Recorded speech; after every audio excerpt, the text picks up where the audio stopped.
వినూత్న నిరసనలకు పెట్టింది పేరైన కర్నూలు మాజీ మేయర్ బంగి అనంతయ్య మరోసారి రోడ్డెక్కారు.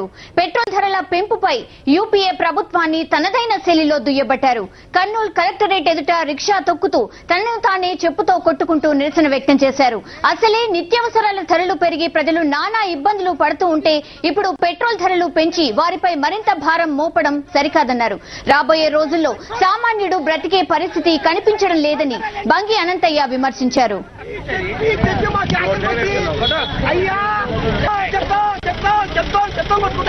ఇప్పుడే బుద్ధి వస్తే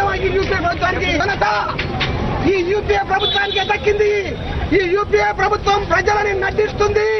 ఈ రోజు పెట్రోల్ ఆ భారం ఏమవుతుందంటే ఈ రోజు ఎల్లిపాయ ఉంటే 250 రూపాయల కేజీ ఉందండి. ఈ రోజు ఉల్లిగడ్డ కొనుక్కుంటానా ఏం చేయాలా నాకు అర్థమేగా అని చెప్పి చెప్తున్నాను. అది కోసమే నేను చెప్తున్నాను.